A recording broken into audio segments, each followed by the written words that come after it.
Nyakwara Mugiajwang dakika na parga birio tok sachiel marokinyi machiegni network marwa mokwongo kinyi makawuono kawadotwa kotudo record chal mar Kenya mago weche mopogore opogore matimore pacho kae gi sani kama kwongo en mano ma luore kod dwaro mar thicho oko e apisi jalup jatend piny Kenya Rigathi Gachagua kanya ka sani koro jod bura osechako chenro mar choko sei moromo mar mondo mi gibed kod thuolo mar pedho twak achiel kachiel e nyim od bura mondo gichak twak tudore kod dwaro mar thicho oko jalup jatend piny Kenya Rigathi Gachagua mano ka achiel kod weche mamoko mano motudore kod kaka senator e county ma Busia Okiya Omtata bende nyaka sani nodhi e doho ka koro okwedo yiero mar Douglas Kanja kaka ogai manyien mar obila ka achiel kod weche mamoko matimore pacho kae pod waneno ka ng'anyo nitiere ng'anyo mago mag jotije mag mbalariany mago duto nyiso ni Kenya ochomo kama chalo nade to piny Kenya nitiere kanya gi sani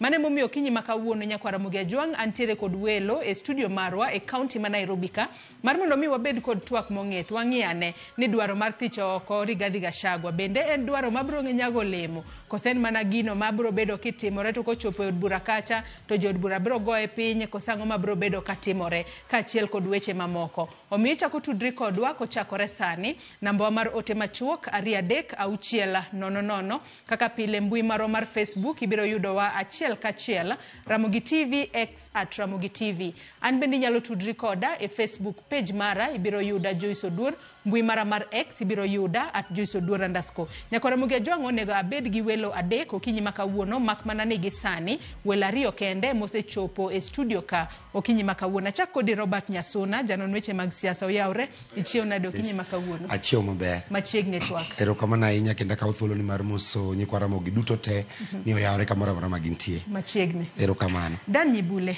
machiegni network ichiew nade okinyi makawuono achiew maber machiegni agoni Nyasaye erokamano Joyce erokamano ahinya kuom miya thuolo ni abed kaka wuono erokamano machiegni ahinya Nyakwara Mugiajwang wendwa mar adek mano Kennedy Ondiek janon weche mag siasa bende onego beni tudre kodwa kapo no chopo ikine mwadhi mbele kod twak marwa en bende obobedo ka oriwore kodwa mar mondo mi en bende ochwala ne duonde wang'iane ni to piny bule ka wachako twak mar okinyi makawuono odiochieng' manyoro ne waneno ka jod bura ne nitiere od bura okinyi makawuono e gazet ka wang'iyo gisechako chenro mano mag choko sei ka gidwaro mar mondo mi githich oko e apisi mano jalup jatend piny Kenya Rigathi Gachagua benen gino monego bende timore gi sani nikech wang'eyo ni en mana higni ariyo kende nyaka ne yier jatend piny Kenya William Ruto kod jalupne Rigathi Gachagua to waseneno ka koro dwaro nitiere mar thicho oko jalupne Joyce mano gima ber kabisa nikech gimomi Kenya ka wan gi constitution ni oripebed ni ogaidwa kaka jopiny to constitution ni be ma rito jopiny kendo ka jotendwa timo gik moko magalagala constitution ema miyo wagolo jotelo kata jatelo nyalo bedo impeached kaka koro sani deputy president marwa ma Kenya Rigathi Gachagua ung'eyo ni osebet kotimo gik moko magalagala week mokalo ncha en gi interview moro to ne owuoyo matek kabisa kendo kogoyo sirikal ma en motiye to sirikal motiye no en moribe no protect sirikal no koro an aneno ni en gima ber ahinya mondo owuog kanyo mondo ket ng'at manyalo konyo sirikal tero tij sirikal mbele yes Korka kori Robert Nyasuna jod bura ka achiel kod jotelo mamoko osebedo ka seyo jalup jatend piny Kenya Rigathi Gachagua ka koro nyaka sani wacho ni osebedo kotiyo kod apise achiel kod bedo kod misconduct kata tim ma ok ne kare bende paro ni mago gin grounds ma oromo mar mondo mi othiche godo oko mokwongo Joyce adoni mondo awach ni jalup ker kata jolup ker mosebedo Kenya ka gima timore ne Gachagua sani ok en gima timore ne kende wuon gino setimore ne jolup ker duto te from mokwongo kochako gi mokwongo manen jalup ker Jaramogi Oginga Odinga king'iyo gi duto te magichopo nyaka Saitoti noriembe e lak ndara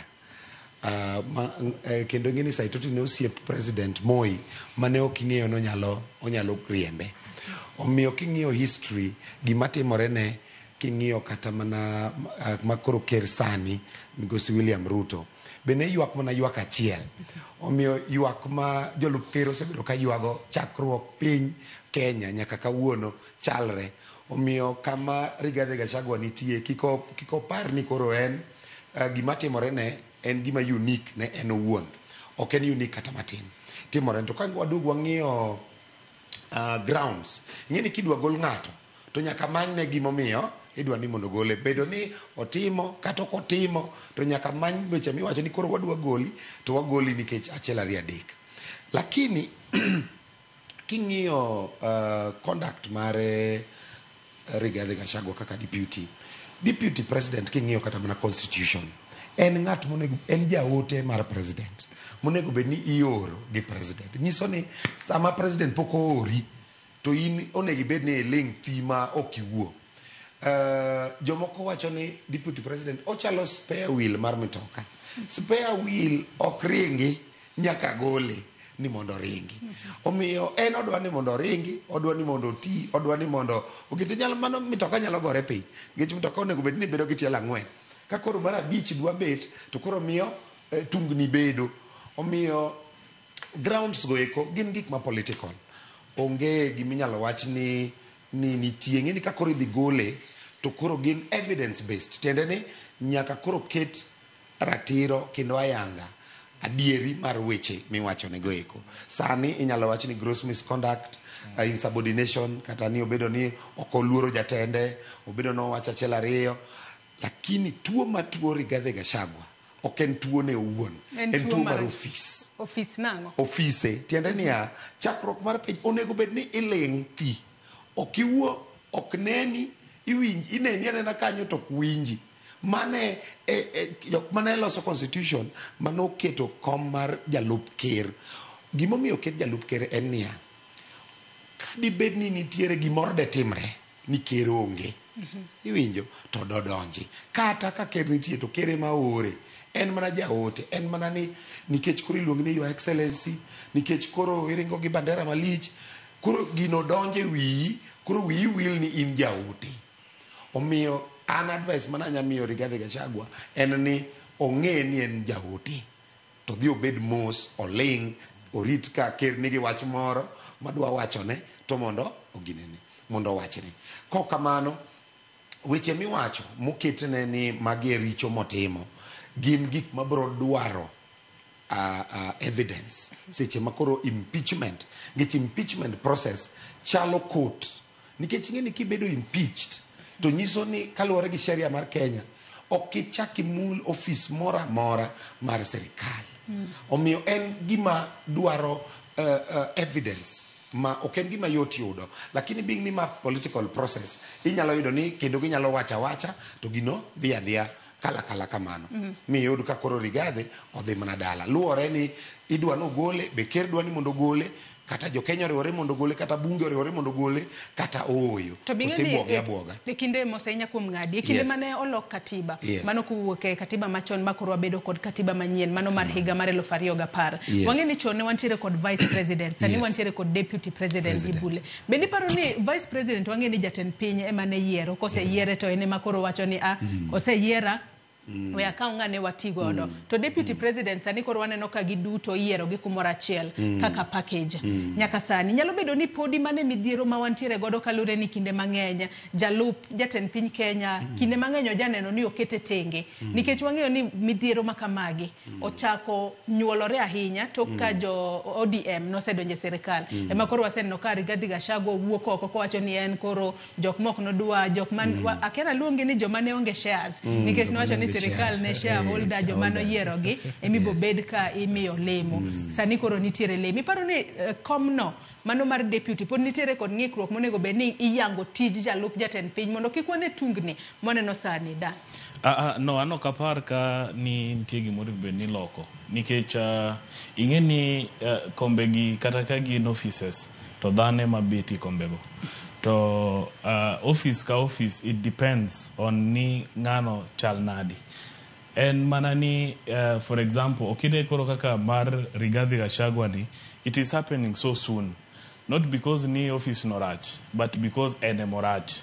Kawarango, the first deputy president and William Ruto notiyo maber, kendo no bolre, kendo no nyenyekea kotiyo gi former president Uhuru Kenyatta. To moro ni eno kotieko kata higa achiel, 1 year, to ochako mana koro kagima en modwa chung kir. Koro anaparo ni oken ni office no rach, oken ni tije ma oketi office no, tije ma deputy president timo ng'eng kabisa, Joyce. Koro anaparo ni is just a problem mar an individual.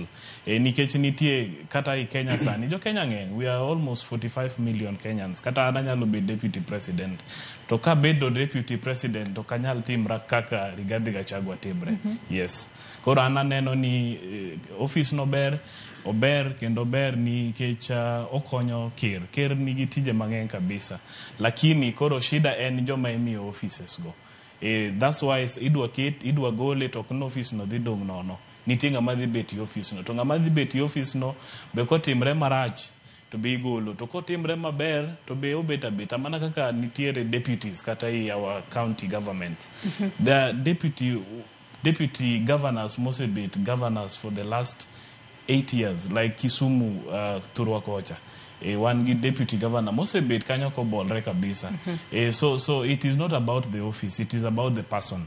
Korana neno ni removal mare no en gima ber kabisa. Yes. Nyasona kaduki twak okinyi makawuoni wacho kanyo ni ka idwa pedha twak mano mar thicho oko ya PC jalup jatend piny Kenya tidwaro evidence. Evidence go nego bedni choko gi yo machalo nade nikech kopogore kod kata misconduct wantiere kanyo kod abuse of office kachiel kod dhi ataro mar pen chike mapacho ka. Bende osebedo ka liekore ni Rigathi Gachagua en kinde mang'eny osebedo ka ong'iyo mana dwaro mag joma sawa kende ma ok ng'iyo dwaro mar jo Kenya duto nikech wang'iyo ni en mana kaka jalup jatend piny Kenya onego bedni oriwo wi jo Kenya duto kumoro achiel. Bende paro ni mano bende en ground machielo ma jo od bura nyalo wacho ni ng'ani to ero ok osebedo ka ong'iyo dwaro mar jo Kenya to en siasa mar akweda mag dhoudi gino ma ok ni kare.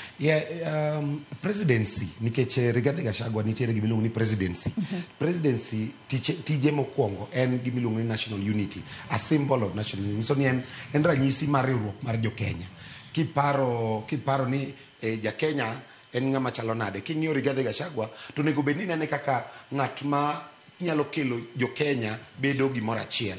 Lakini king'iyo kaka osebedo ka owuoyo kata kaka osebedo kotimo, en okawo oriwo pache lal nikech odwaro ni mondo oriw Mount Kenya obed bang'e. Gima nyaka ing'e Joyce en ni Rigathi Gachagua nyocha en mana mbunge matama achiel. Nyiso ni nyocha pok oyudo thuolo mar yudo kama oae kata mar riwo kama oae mondo obed bang'e.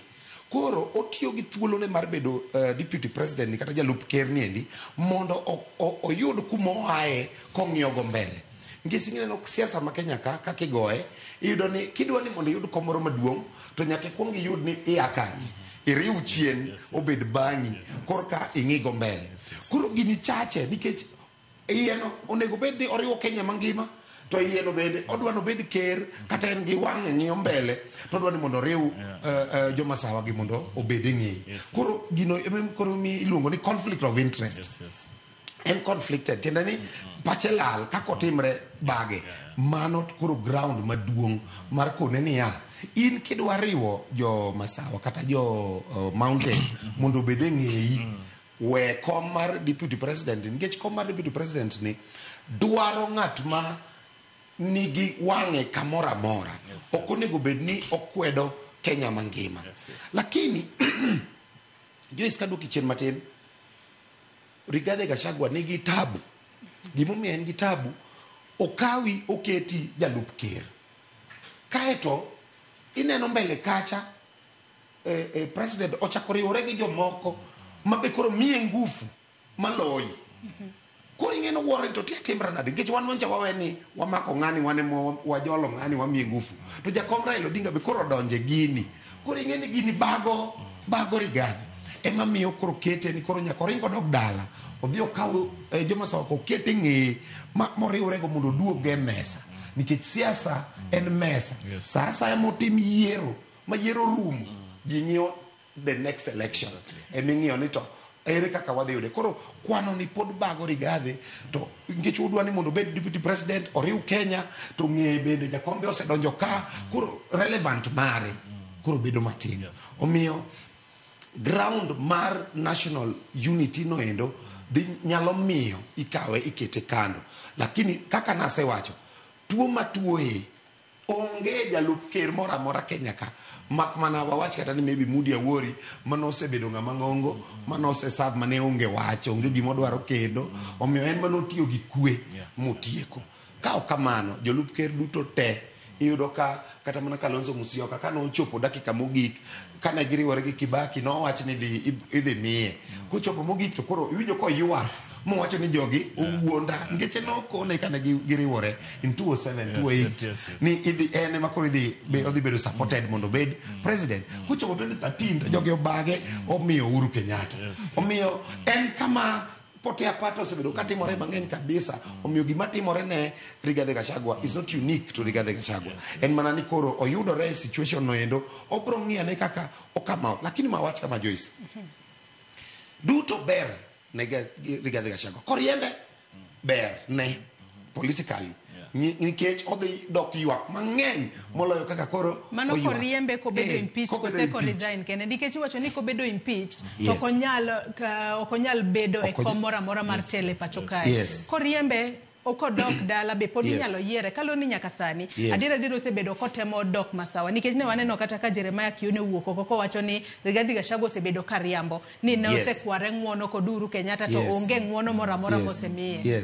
Nyiso niya kata koriembe to pod ywakne ni odhi riwo godo Masawa makoro en emodhi bedo jatelo kuno makata kokoyudo kom en owuon tiyudo ka koro odhi bedo gi ushawishi mapek kabisa e jok ma yudo kombe kendo nyalo negotiate kata ka en oko gi ng'at mabedo kata to koro kata ka en oko Dan Karwaki twak dhi konye gi gang'o ko bedo impeached to en oko to bedo jatelo ma Masawa dhi konye gang'o kaloni Masawa kone mosebedo ka okedo ne matek aya to par ni jo Masawa bende sani koro pogore nikech nitiere jo Masawa moko gin gidwaro ni Kithure Kindiki jatend migawo mar arita emo bed jatend kata ugai mar Masawa mar piny Kenya. Gino mosekelo ywaruok ahinya kind jogo mawuok Masawa mar piny Kenya. Anaparo ni Joyce ing'eni kanyicha ing'eni wan sirikal ma wantie sani ni ok ne wan part of it.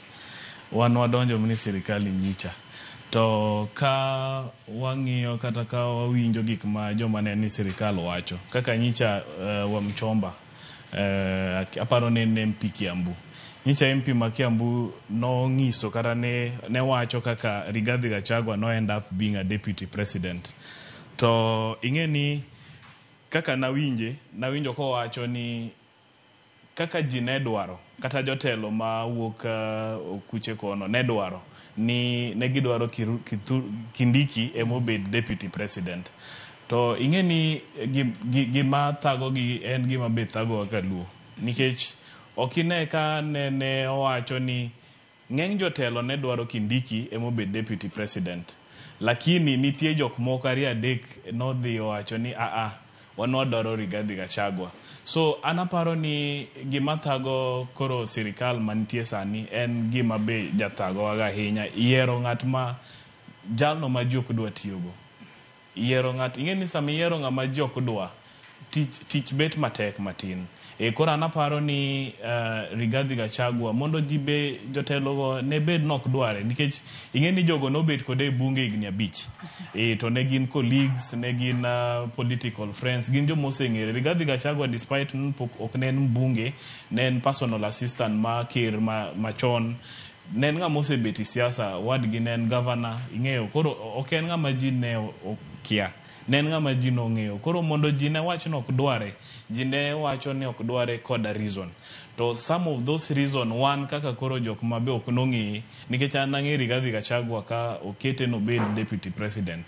Koro gimomiyo jogo ok ne dware ema koro waneno sani nikech kata kaka ncho wuoyo ka nobedo interview no bedo interviewed for almost 3 hours. To an kaka na bet piny karango gik manowacho an onge gima naneno mane konyo Kenya. Neno goyo mana sirikal motiye to goyo jatende So it was just petty. Watching Ogole WhatsApp group. I mean, a whole deputy president should not sit on a national TV. Kawacho neno yuwa kunogole a WhatsApp group. Yeah, so ananeno ni the mistake no work kwom Jomatin mane wacho ni Rigathi Gachagua is supposed to be the deputy president against the will of people mane dwaro Kindiki. So that is where the problem began. And they have to correct the problem sani. To mano kaka gidhi correct nikech koro sani en kuro en mana through impeachment. Koro odhi adhiya. Kata kamano wang'eni jo od bura motenore korka kore Rigathi Gachagua bende koro ramo ni twak ma kamano kotere od bura to seche moko ok nyal sail through kalore ni giwacho ni ka ging'iyo numbers to seche moko ok nyal sail through. Ing'eni Joyce Rigathi Gachagua of course nyaka nitie joge achiel ariyo adek mowuothogo kata mobet go to wacho ni gin wach kamae. To ingeni sometimes that is why even in bunge kata county assemblies iwacho ni the majority have it. Koro for now it is about the majority. It is not about ni jiario kata jiadek mo kelo Karen. Everybody wants to sit in Karen. So jiario adek mo kelo idala ne Karen kumodaki kata chamo taxpayers money go. Uwuondo gi ni dhuru wach kamae. Koro ananeno ni what is the majority saying? And the majority is saying ni Rigathi Gachagua doge dala. Yes, mondo ngat moro donj kanyo. Bende nyaka sani nitiere gino monyalo timo mar mondo mi oresre owuon mondo twak ma kama kik sele od bura diera nyasuna kose kumose gike ni wanyalo wacho ni koro awayo jogore gi lak. Koro nyaka twak ma kamano jo od bura kose pedhe od bura to nyaka koro gi debate mondo koro wane way forward. Gini kaka na wacho mokongo en political process. Tende ni en gir siasa. Ok en gima en gima inyalo we.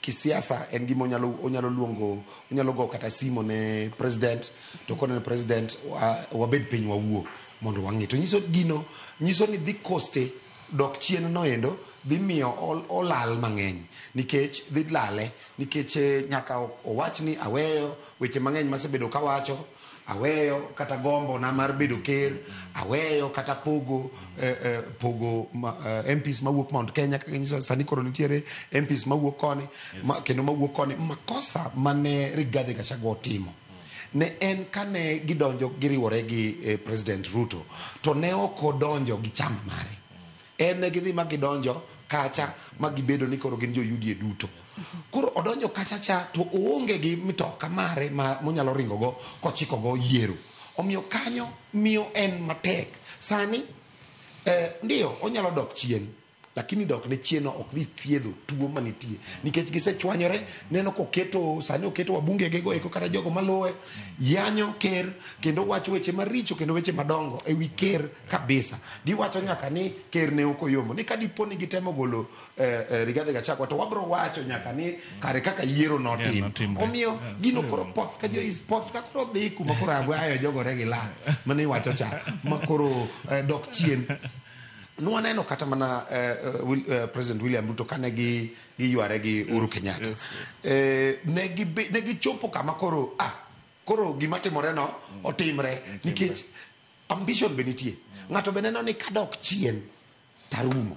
Koro Rigathi beneno ni kako make ni mae modhi gadhi nikech otemo somo tielo mane William Ruto goyo. Oneno ka William Ruto be kaka no make to goya kamano modhi kod nyaka tung mobedo ker. Koro mane formula motemo lakini gimoko ng'eyo ni William Ruto no bede e serikal igni 7 koro kochako mbakano. To kaito otiyo gi formula mane William Ruto wuon emotiyogo to tiyogo na William Ruto. Omiyo William Ruto ng'eyo kaka nyalo deal kode. Omiyo en mare ni bet katek matin. Onyalo dok chien thuolo pod nitie lakini kodok chien to mane embe kako rumo kisiasa embe mano koro odhi wacho chani kare koro abeda kaka jalup ker kaka Mudi Awori no betcha mi bet tibet mos kitieko tedhe dala lakini ngene sani ong'iyo mbele ogombo ni mondo en bende oyude gimoro mana kaka nawacho ni keti ibedo deputy president ngene keti malo makoro gima wangi neno next en mana ker kacha kaito jo seche ma serikal ochakore ker fwenyo ni odich kabisa kendo odich gi gero piny ok odich gi siasa kabaki ne wacho ni ang'o mi ugo koko gini en mano diche ngachiel kende to wach ni orum lakini bwana ni to ni thuolo en onyalo go siasa kako dwaro. Omiyo sani mane gima chandogi nikech William Ruto temo wacho ni yawa okibed piny mondo wati nikech jo youth Gen Z be okasowa gi koni ni gidwa neno achiel ariyo adek katimore to gino ok nyal timore ka wago siasa saduto. Omiyo wakawane thuolo wadoga ne chien wang'iyane kaka wanyalo konyo Kenya. Rigathi on the other side neno ni kama oketani ng'ani oseriwore nyaka gi jakom Raila Amolo Odinga. Ka ok aparo maler to nyaka timre nade anyalo gora piny. Omiyo en sani advice manyalo miye kama omakono kata gini koro tere dala kata ne duoke chien to maka kanyo emodhigo nyaka tu. Nikech either way kodok chien to gore piny. Dhi mbele edha onyalo gore piny kata onyalo dhi maber.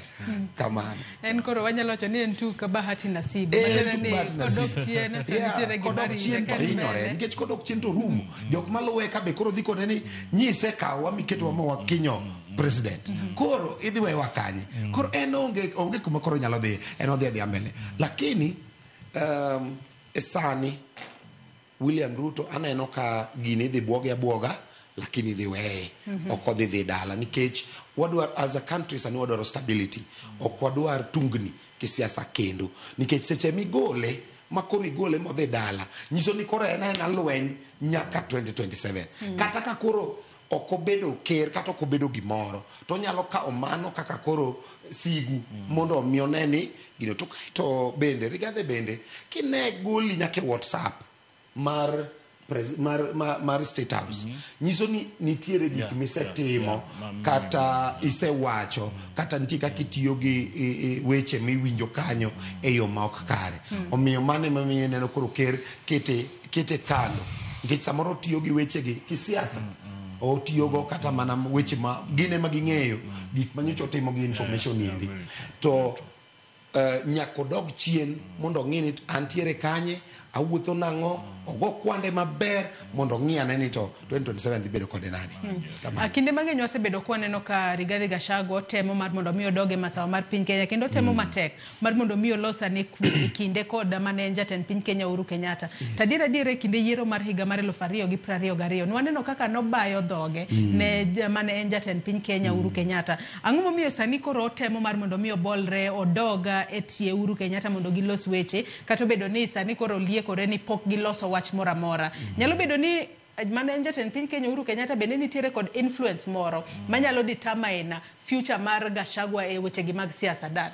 Yes, ananeno ni jatend Kenya ma chon ma Uhuru Kenyatta en kod influence nikech number 1 oja Kenya to mopogre gi bet ja Kenya be osebet ker to mopogre gi bet ker jo Mount Kenya winje moloyo kata kaka giwinjo Rigathi. Ting'e ni jo Mount Kenya be ok gifuo gipimo ni koro sani Rigathi ni sirikal to Uhuru bende ndalo mane Uhuru ni sirikal gin kaka mahitaji margi kaka jo Mount Kenya sirikal mane ma giwinje maber to an kaka neno ni Rigathi Gachagua o era na ng'at ma iluo wacho notarre nikech ing'e ni gik ma kata nowacho ndalo ma ne wa campaign to nowacho i sirikal mar former president gin gik moko nyal kaw back ok nyal take back nowacha gik moko ma nobagni owacho gik moko mo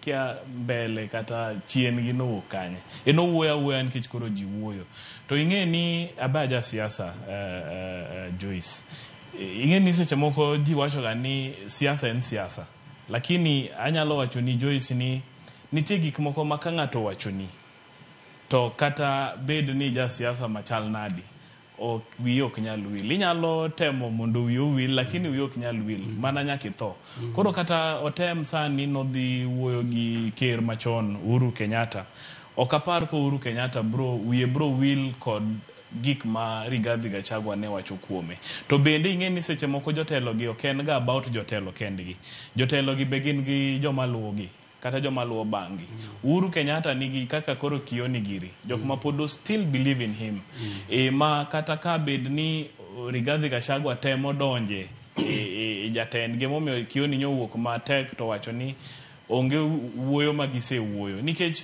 gin giwegi ne giwinjo lit sama ne anyo jatendgi koro an gima neno ni Rigathi Gachagua kata wuoyo weche ne ok beno wacha ahinya. En ng'ama koro no alamo dhi dala mondo wiwu wil kode mondo Kenya odhi mbele, wakawo jatelo moro mondo water Kenya mbele. Nikech kaka wadwa wacho kae, wadwaro stability. To stability ok en Gachagua. Stability en ni president kose kawo jatelo moro to gibiro gi kwe. Kata ka Rigathi ogo koko, ing'e ni seche moko be inyalo gaga koko. Iwacho ni kuot ogwal ok sin dhiang' mudho. Okay?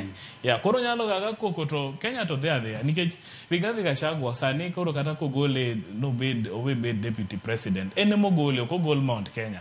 Nikech Mount Kenya, in fact, the other day, Kakir nobiro Ugunja. Nawinjo ka majority leader nowacho ni Jo Mount Kenya should say thank you to the president because kata waziris magingo thoth kabisa ng'eng to wan waziri mano miyo gina na ariyo kende te mane wagon president erokamano, lakini en despite ni omigi waziris, omigi PS, nitie oso jomanie sirikal, MPs be imiyo personal development thurgi kono, ing'eyo they should say thank you. Okot ben gi chamboa kata gi thago president left, right and center.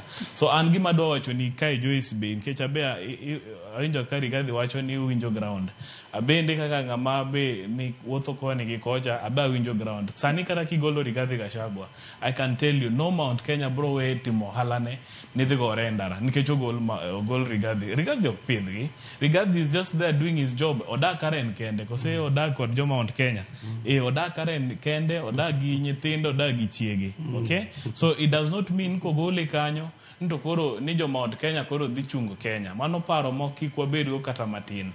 Ka ng'ato rach to ng'ato rach, ka ng'ato ber to ng'ato ber. Nikech kata deputy president machon Ruto, president masani, nen deputy president to no mol kabisa, no tiyo to kendo nentie stability. Kata kane giko sana gi president the last minute, it was understandable, it was politics, ineno. Lakini mari Rigathi ni enango. Nikech sani onge siasa. To onge kuma be niwache no dwa chung president. Nikech boko onyal chung president. Yes. Koro ananena ni weche karo ok en ng'amor ben ji wuoyo kuome. En ng'at mor ben sani wan mani lamo mondo dog dala. Mane lamo maksani Jumapil ka Jumapil odbino keto mbele. Yes. Nyasuna ntie gimidwa medo kapok wadhi e wach machielo kotudore kod chal mar Kenya. Kwa tieko wach motudore kod paro mathicho oko Rigathi Gachagua. Yeah. Adwa mondo amed ni Rigathi Gachagua otedore wuon kendo gire no seikore kabisa. Jiyo ikorene e bunge kucho. Omiyo olam Nyasaye mana kaka wadwa sewacho. Olam Nyasaye ni kogole nikech kogole nishi winjo ka jogo kano wacho report ne wacho ni orumo gi wakili meke mondo ng'adne ane rieko ni to onyalo timo nang'o.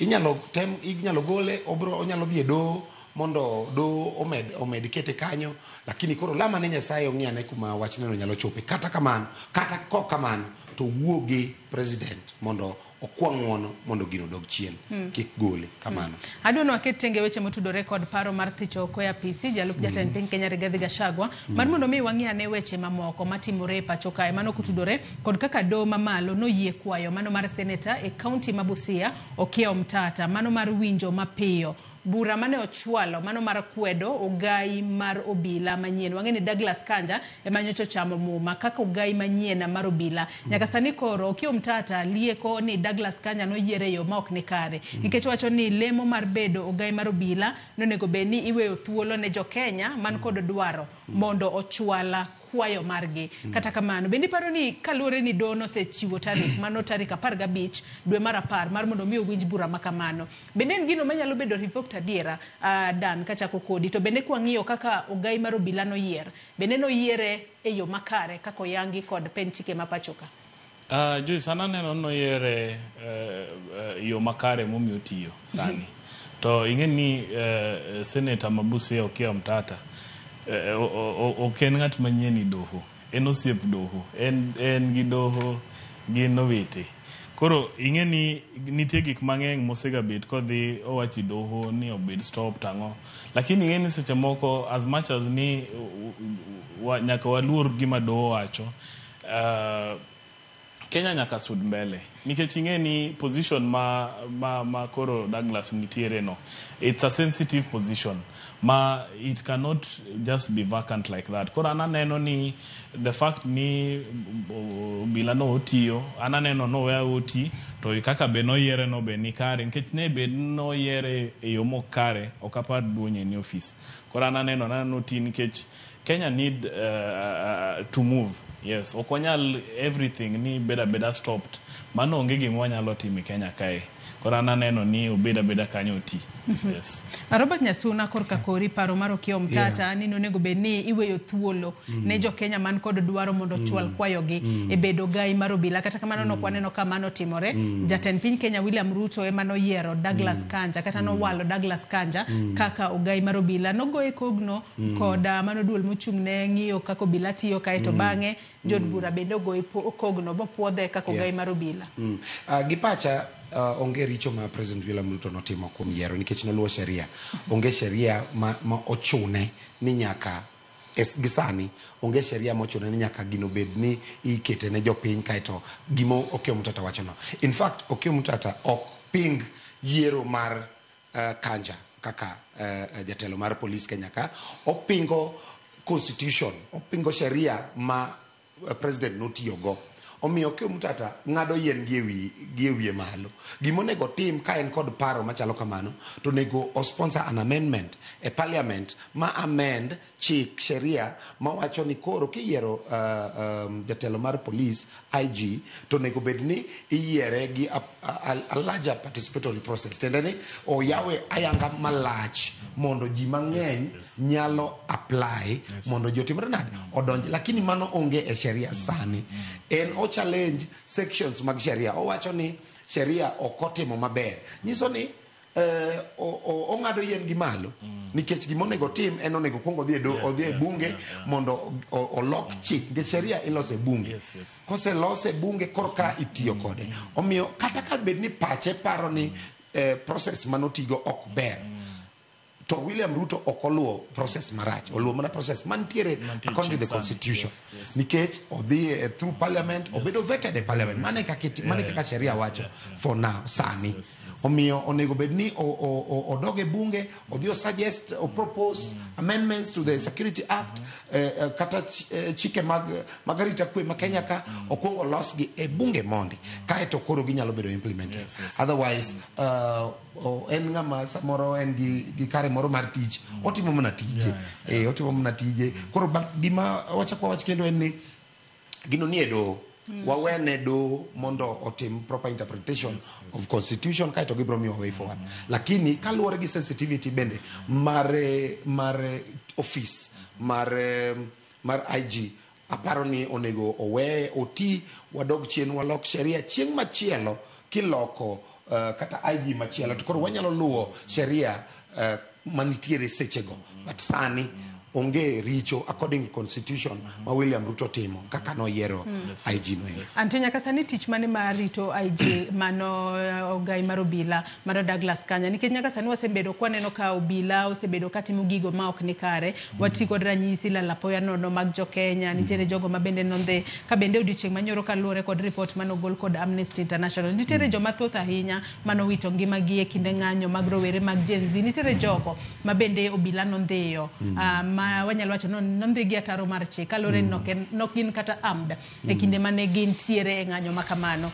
Ogai mar obila nyaka sani koro entiere kod tich mane norieyo sekta mar obila mondo kinde mabiro mbele kata kwaneno ng'anyo to obila kik ti gi teko mathoth mosebedo kwaneno ka gitiyo godo kuom jo ng'anyo. Dan mano penjo maber kabisa nikech ing'eyo i weche ng'anyo gi wan kaka an ing'ena ja ODM to weche ng'anyo gi wasedhi mang'eny kabisa. And mang'eny en gani sama ji odhi ng'anyo obila jotiyo ka kod excessive force kod jopiny to ing'e ni seche moko bet jatelo bok en gima yot nikech ing'e koro kaka Douglas Kanja ni en ing'e no beti office malo Nairobi ka to for example koro kidhi Ugunja kuma na wuokie kucha nitie police post. In fact wan kod police post Sijimbo, wan kod moro Ugunja. Police post nkuonde mang'eny. But ing'eyo ni sama police dwa timo gimoro Ugunja en mokwongo pok noromo kata gi Douglas Kanja no. To nikech omiyo opportunity to en kod uniform, to en gi bunde, to en gi pingu, onyalo timo gimoro amora. Like for example, kata ni gweng' mana wuokie, we have had so many cases ma police nego japiny. Gidhi adhi dala japiny kata kamoro to gichaka chaka goji, to gigaga ng'ato gikawo giteri cell gitocha bung'ano tho. To I can tell you ni kata ka bed ni timango, kata ipoa, kata odhi timango, kuma kesu no bro chope onge. Koro seche moko police mawa be, and I think need should start on training. Sama gi ni skunde ma gibede train no. Mondo also wawe blame jotend gi ahinya. Nikech ing'e ni seche moko jotend gi be nyalo chiwo orders. To orders ng'en for example koro kuma Douglas Kanja ntie. Obogolo order dhi, ilo ni downward information, yeah? I think so, yeah. It's called downward information. Koro sama information biro kowuok malo, biro piny kamae, to by the time ochopo ting'eno bedo distorted. Ng'ani be kawe tere kama, it's not a first hand information. So I think gimathago police ahinya en ni they feel ni wherever they are, they have their own power. So I think ni moving forward, gima oribeni timo, kata jopiny oribeni wacho ni serikal, en ni sama police ni training, let them go there as human. Ok ni gidhi kuro ka gima koro gin le. Nikech gibe gin mana dhano. Koro kaka gibiro tiyo, nikech nitie police moko mabebeyo. Inyalo yudo nitie police moko makata kata ka giyudo ng'at ma chamo yath, madho ndhaga, jakong'o, to gimake, gikete, gi-guide, gi-rehabilitate, giwuoyo kode, giwachone ni ng'eyo gimitimo ni rach. But nitie moko mabro padi, goyi, maki, negi, ng'eyo. So sometimes it's not about the IG. Sometimes it's about an individual as police ma handle that problem at that time. For example, kataka nyicha one called maandamano mar Gen Zs. I mean, the president be no between State House. Karango gimadhi mbele. Of course, maybe making phone calls ni weuru timo kamae.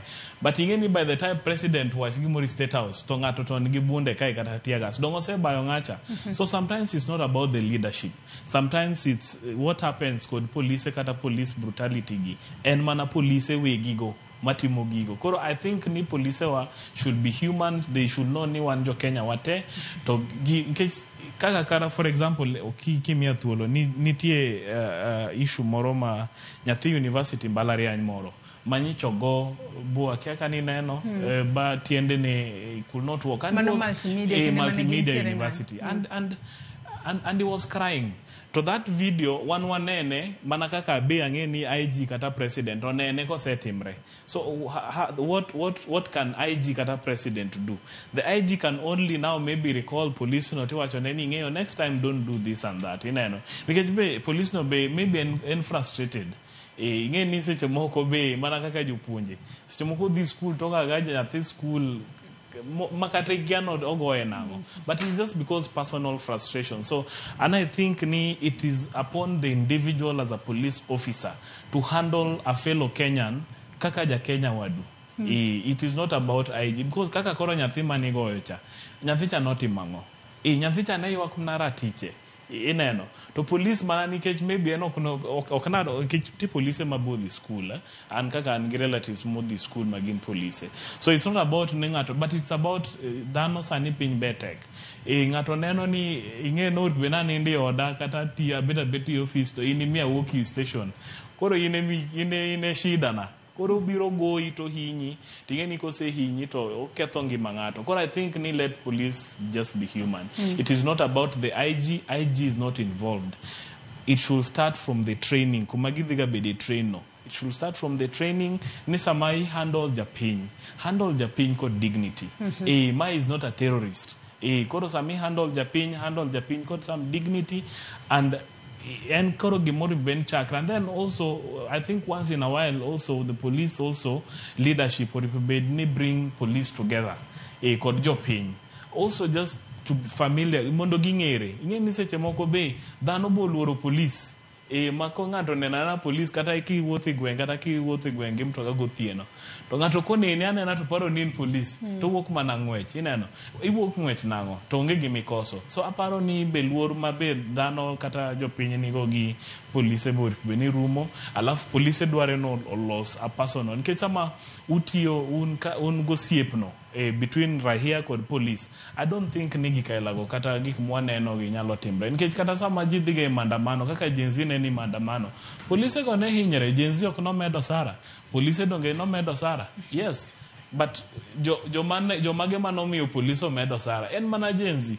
to jenzi go emane gigoyo to jenzi go ne gore nrati Rachiti kata nogo ya tiagas kumina ne wangena rakwar kaini ineno so I think ni it is high time IG or Beni bring things on board kata to find a good structure mamiyo police kod raia beto siepe so that teach bet mayot kata koro ka weche mandamano gi otimre they handle each other as brothers and sisters yes anyasuna ka imbe ndepo kichiwalo no pachi ko tudore kod gino miparo ni rito ja ogai maro bila gisani adwa ni wakaw yoyo mokwongo mondi e twak marwa mokwonge chenro mar pinyo kinyima kawono mumpi matin e ka waduogo adhi mbele ko twak marwa kikidhi mabor nyakwara mogia John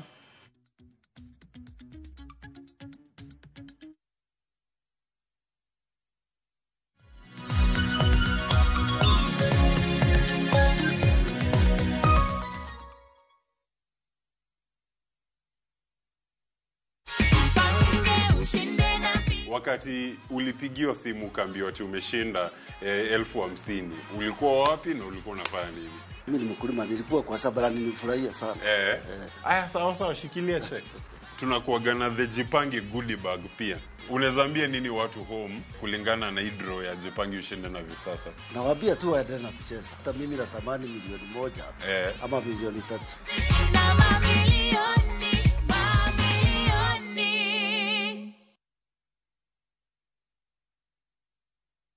Female genital fistula FGF en tuo ma ikelo kod muoch ma oremo kuom kinde malach ahinya to kokawo okang' mapiyo mar manyo thieth ma inyalo kelo mol mar oko matin gi maduong' ma ok chung'. Kik ibed gi luoro. Fistula inyalo geng' kendo nyalo thiedhore. Royal Media Services, Migao mar thieth e County ma Migori, M-Pesa Foundation, kaachiel kod Flying Doctors Society of Africa, sani kwayo mine ma odak kod tuo mar fistula mondo wuog oko ne thieth manono mar fistula mabiro timore tarik 20 dwe mar 9 higani mar 2024 nyaka tarik 2 dwe mar 10 higa mar 2024 e Migori County Referral Hospital. Monige mathoth ywa tole namba 0727 337 337 kata 0735 337 337. Kanyakla waduokuru nyadhi gi geno ne mine ma odak kod fistula.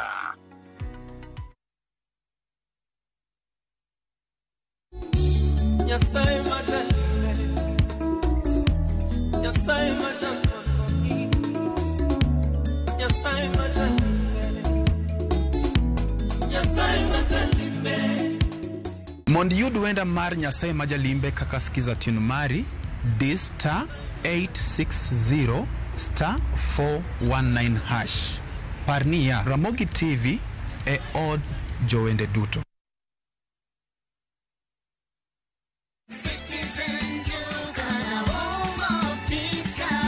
Akina mama, sasa tunakuletea shopping offers za ajab.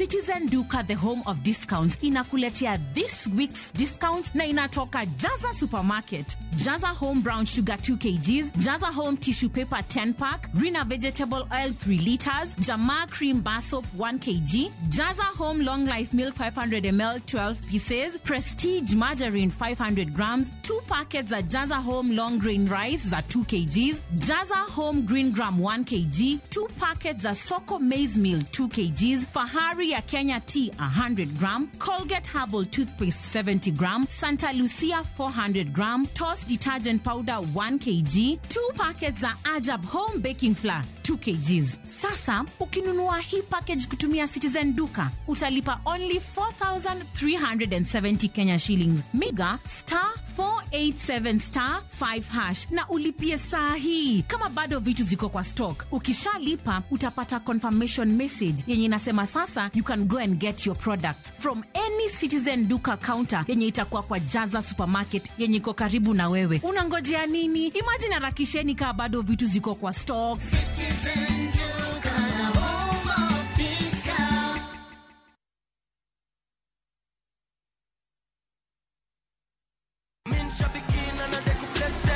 Brate, huu mwezi usiache life kuweke kwa kona.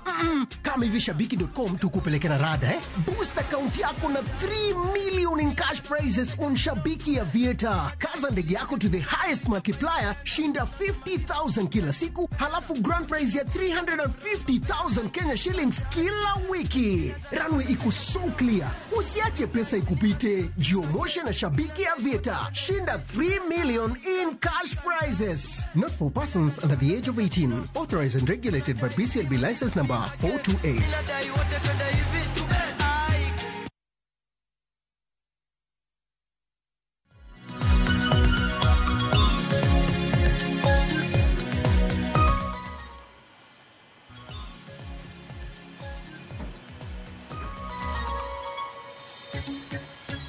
Machiegni kendo nyakwara Mugejuang mar mondo mi wadhi mbele kod twak marwa chenro mar maru piny okinyi makawuono kaponi e kitudri kodwa gi sani antiere kod welo ariyo e studio marwa e kaunti ma Nairobi ka. Antiere kod Dan Nyibule mano ja siasa kachiel kod Robert Nyasuna ma janon weche mag siasa. Wadhi mbele kod twak marwa kapok ne wadhi e yueyo. Nyasuna ngisi ni benda bo mi thuolo mar mondo mi nyiswa ni in korka kori paro ni tich mane maduong' makoro rito Douglas Kanja kata ma Douglas Kanja nego bende timo mar rieyo sekta mar obila ikine makoro ene ugai manyien mar obila e pacho kae. Okay, koro nitiere tijege mapile ma kaka IG nego bed not mapile, but in terms of reform kata loso migao mar obila no endo mondo bed maber en mana kaka wadwa nosewacho onego chak from recruitment. Police en nga samiyiero police qualification magi chalo nade en ang'o midwaro, ang'o momiyo wa expect ni mondo police perform maber kata obed ng'ama oriere ma jaratiro kata ng'ama ong'e constitution to qualifications gi chalo nade, recruitment process dhi nade. Iyudo ka thurwa kuchocho kitimo recruitment gik midwaro en mana maybe D somo kata yudo D kata ka ng'eny to D+ kanyo to ng'iyane ni ja D+ kata school kata wan joma nosomo ja D+ kata ja D en ng'ama chalo nade. Ang'o momiyo wa expect ni mondo gibed joma olokore kata jok manigi paro mar A to sama gibedo recruited to wa recruit joma chalo nade. Mano mokwongo. Mar ariyo en remuneration. Tiende ni kakichu osara mar obila chalo nade kata conditions mag tich chalo nade kata dak gi chalo nade. Onge kaka inyalo expect ni ng'ato chamo pesa matin to oti maber. Nikech seche michulo ng'ato kata 20,000 kata 30,000 nikech ang'e ni e kar chakruok mar polise kacha kata polise mang'eny mwaneno mwang'eyo ok yud osara maber. Omiyo onego ng'i ni ngimagi chalo welfare mar police nyaka ng'i mondo wayud ka mondo koro ka wayud polise mabeyo manyalo timo maber. Koro en namba achiel e recruitment process kaki iyudo obila mokwongo. Mar ariyo training, nyaka gibed train gik mwagombo ni mondo wane, mwagombo ni mondo wawinj kwa kuom police kaka wagombo ni mondo polise oti tijgi kata mondo otudre kod jopiny kata mana e weche mag mandamano. Nikech king'iyo mandamano ok timre Kenya kende, mandamano timore nyaka London, nyaka Scotland, nyaka Canada. Mandamano timore to king'iyo kaka mandamano timore e pinje maoko, e pinje molony monego bed ni koro wakopo kendo wageno ni kaka koro polise wasani odhi Haiti kuma gidhi rada gi polise mamoko ma gidhi tudore godo kata gidhi kopo kaka gitimo gik moko gisome ni to itimo nang'o. Mandamano ok Kenya kende matimre. Tiyudo ka pinje maoko polise dhira ji gi lwetgi kata yudo ni gitiyo kata gi pi tu mana mar disperse ji, onge bonde mar goji, onge gocho moro ma ginene cha. To en nikech en lony en lony monego bed ni wakopo kaka community. Lakini gima dwani mondo awachi ni it's a long process. Ok en gima inyalo timo odiochieng' achiel. Gichak kod recruitment, an aneno gi pacha ni bar mar kata mana recruitment onego ting' malo matin. Okete kata mana C+ kanyo. Mondo koro police oyud jok ma bende bet nyocho perform matin e school kata kaka ritero gi e training to gimako gima opuonjgi e school kacha. Kaito remuneration be nyaka bed maber, nyaka polisi cham pesa maber. Jo seche michamo msara maber. Kata in I respect ngimani. Iwinjo ok inyal timo timbe moko magalagala. Kaka sache moko yudo ka polisi wa timo gik moko iweya ni to mane en youth moro koso ne en bingani be okale training adier. Omiyo recruitment, remuneration, kaito gi training, kaito bende gimetimo ne ng'ato kotimo makosa nyaka bed malo kabisa. Kaka police kuyudi kata ni itiyo gi excessive force, punishment mari nyaka ket malo madhi miyo gi luoro. Mokwongo nego kete kata mana iriembi sechego kata mana kaka itweyi iwinjo twech ma onego ket malo omiyo luoro onego bede. But kaka ing'eyo Joyce gima negowa ahinya en gima iluongo ni corruption e police force kata police service.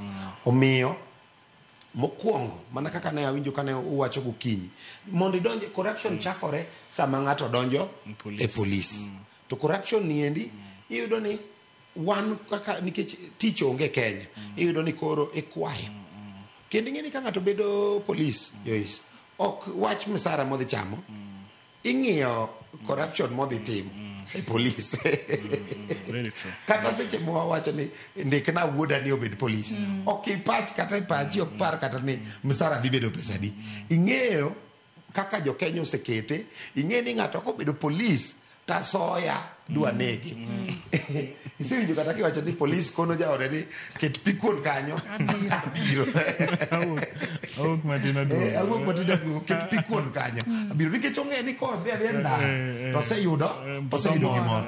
Omiyo mago gik ma koro sani kaka IG manyien ka dipo ni ohero Kenya kendo ohero jo Kenya kendo ohero tije mago notions makoro onego ochak loko mos tinyalo mna lokigi through training, through strict punishment ko yudi kata ketimo corruption. Ido ka jo Kenya sani ochiwore, ido ka gikaw kata simo magi makgo kata police ka wasoya to gimitimo police onge. Ido kata ka IPOA onego mi chiko onego migi teko mar dhi e doho giwegi. Iwinjo prosecutorial powers onego gibedgo ni ginyalo timo prosecution, ginyalo ka polisi otimo makosa inyalo kaw ma gitere doho giwegi. Kaka anti corruption sani nyalo maki mana kaka jo anti corruption ok ochuno nyaka gidog e DCI kata gidog kama chielo mondo giyud ginyalo timo ni prosecution gin giwegi. Omiyo mage gi reforms monego bede police. Lakini Joyce ok en gima nyalo tim gi ng'ato achiel. Nyaka bed concerted effort kochako kuom japiny an awuon ema nyaka ng'e kata sani kata riembo mtoka na ang'eyo ni ka kom ni ndhiya tatimo na nyiso polisi watim nang'o. Imiye gimoro matin. An awuon ema onego abed gi lokruok kaka ja Kenya kaka ang'iyo police, kaka adil gi police, kata kaka watimo recruitment marwa wawegi. Nikech an ema dhi wacho ni adwaro kom mamron amanye ne joga polise moko achiel ari adek akaw pesa na moro tamiyo jatend police moro to kaw na jomo. Omiyo gino nyaka lokre kochakore gi one citizen. Gimwa gombo cha nyaka wan mo wachak tim nyaka obed gi paro. Lakini en wawishe mnawel ni mondo walamo ne ni mondo Nyasaye otelne otim reform. To reforms bende king'iyo kata mana report mano ogol gi Maraga nitiere gik mabeyo mondike iye kanyo kabisa mako implement to bende police force police service bro mana lokore with time. But ok en gima nyatimore kawuono gi IG achiel. Yes. Joyce mi thuolo nitie gima wado wacho ka to ing'eni sani wani time ma ji dhi tumo pinj mar form 4 and ikech ang'eni gigi can be played after the interview. Ing'eyo ni there's this narrative kata notion ma joeroga tiyo go i polise. Ni police okosomo kata police no yudo D. Okay? Allow me to wacho ni yudo D is not a problem. Ingeni not so many people ma yudo D, it is their wish.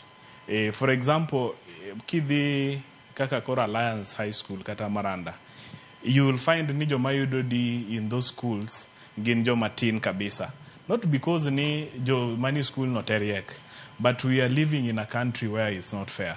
Nitie ng'eng jowa ma yudo D out of frustrations in life kalure be gi skunde ma gidhie nikech mana kaka polise gi te skunde moko be kor gweng'wa kucha like day school yudo ni ng'ato uso changa the whole night, ng'ato uso maka kata wang'o maka the whole night kinyo dhi school shida ng'eng. So nitie jok moko ma end up yudo D not because nigi fuo, but they end up yudo D out of life frustrations. To jogi, their life can still turn out to be better. To koro ng'amo yudo D is not ne koro ng'ano en ng'at ma en koro otimo gik maricho nikech no yudo D. Because we have seen a case where ng'ato yudo D to the Kati Polytechnic otimo artisan, otimo certificate, otimo diploma, otimo degree, and he end up being even a PhD holder. To ngano end up being a responsible person in the society. So police kikwa judge kata any other field in career in life, kikwa judge ngato nikech no yudo D. I think what we need to do wacho maber and let people who join police, let them have the passion. Ni an ingenitie, for example, an kaka koro an king'eya, an chakro kanatin nagombo na bed jatelo. Okay? To nitie jomoko mabe gigombo mana gibed jo agriculture, nitie ng'ama gombo no bed japuonj, nitie ng'ama gombo no bed kata police, ineno. Koro jalno magombo no bed police will obey police. I can tell you ni jalno magombo no bed police, there must be a reason kata calling why he wants to be a police officer. To mage jok makineno kata out of among police officers ineno ka they facelift the image of police officers. Koro jok moko achiel ariyo adek moko modonjo kanyo nikech makoro dhi wacho ni los kuon adhi manyo ringono mage makoro tinyalo yudo kata mago joma no yudo kata B. So it's not about what someone got in school, it is about passion and also discipline and also integrity madhano. I don't know wetenge weche motudore kod mano sector mar obila to kapok wadhi e wach machielo yena mar mondo mi wasoma ne moko kuom ote ma joneno magwa chwalo no kinyi makawuono ote makamago wabobedo kwasomogi achiel kachiel mondo wawinja ne pach joneno wa kuonde mopogore opogore. Ouma makondiwo wacho ni paro no ok binyalore kik wawuondre e mbele jawar mano paro mar thicho oko Rigathi Gachagua.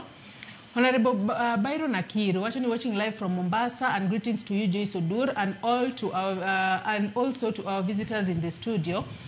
Odhimbele to my question is why wasting resources and time doing all this political drama and our people are suffering instead of doing for them the job they chose us to do. Odhimbele the impeachment of DP Gachagua will not help in anything. Leaders should be serious and work for Kenyans, not doing the impeachment motion. Because the same leaders are the people who waste the resources to create a committee meeting to go through on something that is giving Kenyans stress, which is going to kill education, so-called new funding model fee, which even them as leaders, they don't understand it. What's going on with our country, Kenya, because these leaders claim to fight for us, but it's not featuring. They just feed their bellies with making them unable even to recognize where their knees and toes are and the suffering Kenyans pass through. Mano ote marakuku Eriko Keyo Kizito makau wa makau wacho ni jalup jatend piny ikwanyo okiyiere ni apisi ma omako en mar ng'ama owal ma ok mar yiero. Jachung' laro tenda piny Kenya kwanyo jalupne kata ng'ama otweye toke ka gidhi e ng'we laro tend piny. Odhimbele kacho ni jopiny kata jolut ombulu ok yier jalup jatend piny Kenya. Makau wacho ni ng'ama nigi paro ma opogore gi mae odhi olime ne puonj maonge chudo e wi pend chik. Mano 101. Joyce Pena jolony ni bende wachni en adiera to chik wacho nang'o. Mano ote mare Eriko Keyo Kizito. Vitalis Ochieng wuod Gem Karariu wacho na semolo kodi e twak kendo gikoni ine makoro aluwo chenro magu an gi madhiera gi jod bura en ni achiel nigi magitim e maonge kose gi para ni Rigathi Gachagua ne ochung' gi Ruto gi thiche nang'o okosango mano kara Ruto othich gi go. An gi pacha mana kaka ne gisechamo muma kanyakla e kaka gitiek tamgi bende waol gi thicho maonge olemo manyago to piny Kenya pod opong' kod midhiero. Gen Zs noneg malich kinde mag ng'anyo moko bende olal pok oyudgi. Joma nohinyore pok oyudo hakigi mago gik madegi lu moko maneno giwacho ni gidonjore godogi to kane tiende gitem warito neno kama gidhi chomo mabende ok dhi neno kanyalore. Mar ariyo wacho ni bedo ni Douglas ipingo yiero mage mago to mbaka do ma Kenya wang'eyo ne waneno gima gitimo ne Masengeli koro geno onge kanyo ok gidhi winji. Ruth Nyathi Ochieng bende wacho ni kamano to aneno ka nyalo kelo tulo e pacho kae. We need peace as a country, we don't need problems. Penjo ni ponono ni othiche oko mabende okapar kayot to noyiergi kaka package dhi bedo nade. IBC bende sani onge pacho kae kara yiero mar replacing Gachagua odhi mbele. No inyalo tim nade ponono ni resign kaluwore gi liet mar siasa. Mogik to bila maturka onge lony makare owinjo gidoga e training nikech yo magitiyogo tijegi ok ber. Aluwo twak ka an Umoja. Frederick bende wacho kanyo mago mana moko kuom ote majonno mag wachwalo no wacho no yawre uru an kodu ka an Keroka. Akoyo ni wach Gachagua wek popo wiwa jogi dwaro ni mondo oruch weche Adani gi Gachagua to Gachagua kata kaponi ogol podi gima dhi konyo go jo Kenya onge. Gachagua kaponi share ne orumo to mano wachgi kuro. Wacho ni ng'inwa uru gima nyalo konyowa. Otemo gik kanyo iwacho kae ni mosna jadolo Nyasuna mjumbe mabiro Muhoroni kone ni asiro pache no kabisa mondo grade mar police omedi nyaka C+ en Okiwi Morris wuod Awasi. Mago mana moko kuom ote majoneno mag wachwalonwa kokalo yore waduto te mag tudruok okinyi makawuono. Med mana chwalogi wabotemo somogi e kinde modhi mbele kotwak maradona dhi mbele kotwak marwasi winjo kanyo paro mag joneno magwa mopogore opogore kuonde magineno. Adwa ni wadhi wach machielo wadong' kod dakika 6 kende to tieko twak mar okinyi makawuono. Mano kotudore kod telo mano mar duond bura mar ODM. Nyaka sani koro nitiere moko kuom jotelo mawuok e gwengo mag Nyanza gin gisiro gavana e kaunti ma Siaya James Orengo mar mondo mi obi okaw kar Raila kaponi Raila oyudo kom mano mar bedo jakom mar riwruok mag pinje Afrika masani olaro. Twagene kinde mokalo chien gavana e kaunti ma Kisumu mano Ngira Nyang' Nyong'o emane oyier mar mondo mi obi ota romo mano mag kuku mar ODM e yor kojolo e kinde makoro Raila odich e chenro mamoko. Achak kodi Nyasuna ng'eni tend ODM en gino ma ing'i ahinya. Imbi ja ODM nani to osewacho dano osewacho ni no ja ODM. Nyaka sani telo mar ODM ni ibo bedi kimiyo ng'a ka Raila oyudo kom mar riwruok mar pinje mag Afrika. Okuongo kaluwore kod chike moketi mar kom ma jakom manyo mar Afrika no endo. Chiko koyiene mondo bed ni en e party mora mora. Nyako bed ni en oonge kod weche okodonje weche siasa e piny mora mora nikech koro sani odhi telo ne commission mang'iyo weche matimore Afrika mangima. Nyiso ni okonego bed ni ong'iyo obedo ni en bende onyalo chiwo pache ni o support party mora mora. Nyiso ni koro nyaka odhi mondo owe ne ng'at machielo kom manyocha entie kata mana chama kamano. Koro kaluwore gi yiero kanyocha osebedo kanyocha Okawa Nyang' Nyong'o moketi kaka jakom mar kojolo mar buche madongo dongo mar ODM. Nyang' Nyong'o emane secretary general mokwongo mar chama mar ODM kar chakruok mar chama mar ODM. Nyiso ni en kod lony mang'eny e party mar ODM. Omiyo kata kobedo kanyo ni kare kabisa. James Orengo osetiyo ne chama mar ODM matek kabisa e higni. Aparo ka wabedo kata gi challenges achiel ariyo ma wadhi kata do ka omak ji diere maandamano imako ji. James Orengo nyatieng ema ne telo kadhi e do kadhi tiyo matek kendo dhi konyo jowa momaki. Omiyo gin duto te gin kod teko mar telo kendo kata gisiwuotho gi jakom higni mang'eny. Gin duto te gin kod ngufu mar bedo jatelo kata ogai mar chama mar ODM. Omiyo wan kaka members mag chama magi jowa ng'ata ma yiero odhi owalo mobedo ogai mar chama ber kabisa nikech chama nyaka riti, chama nyaka ta, chama nyaka bed gi jotelo mage madhi mbele. Koro ka jakom obedo maonge ng'ata kuomgi nikech gin gi experience mang'eny kabisa e ODM, ging'e kuma ODM oaye, ging'e kuma ODM dhiye. Omiyo gin duto te gin kod thuolo maber kabisa mar telo ne ODM. Wach ni mogik Nyasuna, ing'isa na dong' gi dakika adek kende to dakika adek go bende adwa miyo Dan thuolo.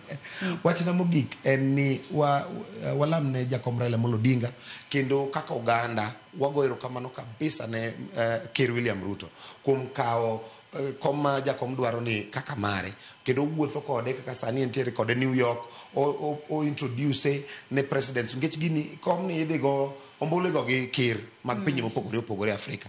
Omiyo kuma gintiere cha wuotho kode onyise ni mara Raila yierna go uru.